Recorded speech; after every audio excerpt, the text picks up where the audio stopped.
मुस्तर खैराबादी जो है अल्लामा फजल खैराबादी के नाती हुए और मुस्तर खैराबादी का बेटा हुआ जानिसार अख्तर और जानिसार अख्तर का बेटा हुआ जावेद अख्तर। बेहद ताज्जुब लग रहा है कि जावेद अख्तर जिनका ताल्लुक अल्लामा फजल खैराबादी से है वो इस तरह के हो गए हैं, नास्तिक हो गए हैं। काला पानी की सजा हो जाती है जो अंडमान निकोबार के सेलुलर जेल में है।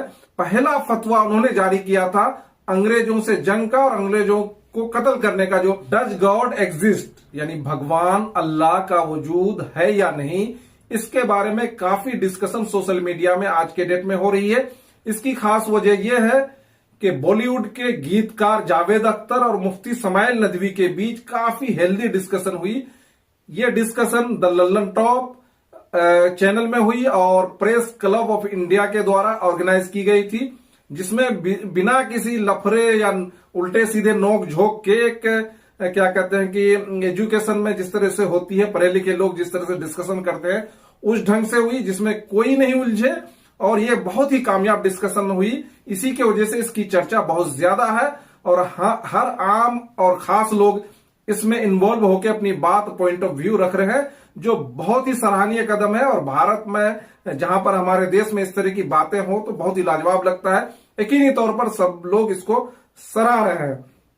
मुझे बेहद ताज्जुब लग रहा है कि जावेद अख्तर जिनका ताल्लुक अल्लामा फजल खैराबादी से है वो इस तरह के हो गए हैं, नास्तिक हो गए हैं, यानी खुदा के वजूद पर ही सवाल कर रहे हैं। तो ये बड़ी ताज्जुब की बात है।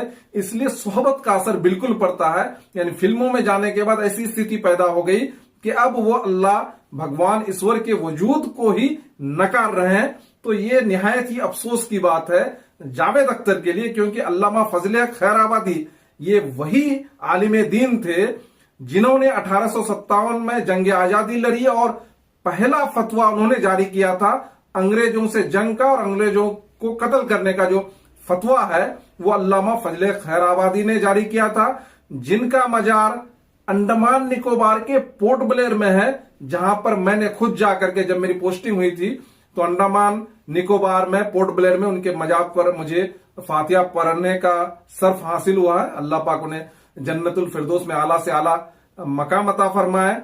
1857 की पहली जंग आजादी में जब अल्लामा फजल खैराबादी ने फतवा जारी किया तो अंग्रेज उसके को पकड़ करके कैद कर लिया। उन पर क्या कहते हैं कि केस चला और उन्होंने अपना केस खुद लड़ा और वहां झूठ बिल्कुल नहीं बोला। बिल्कुल वो ये बोला कि हाँ मैंने फतवा जारी किया है। उसके बाद उसको काला पानी की सजा हो जाती है जो अंडमान निकोबार के सेलुलर जेल में है।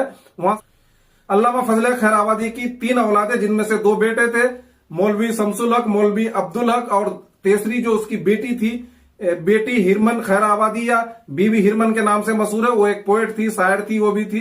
उनका जो निकाह हुआ हाफिज अहमद हुसैन रुसवा से हुआ, जिनका बेटा मुस्तर खैराबादी। इस तरह मुस्तर खैराबादी जो है अल्लामा फजल खैराबादी के नाती हुए और मुस्तर खैराबादी का बेटा हुआ जानिसार अख्तर और जानिसार अख्तर का बेटा हुआ जावेद अख्तर, जिसके बारे में आज चर्चा कर रहे हैं आप। तो जावेद अख्तर का जो है क्या कहते हैं कि बेटी के निस्बत से अल्लामा फजल खैराबादी से उनका रिश्ता होता है। इस हिसाब से नाने के हिसाब से दर नाना पर नाना कह सकते हैं हम।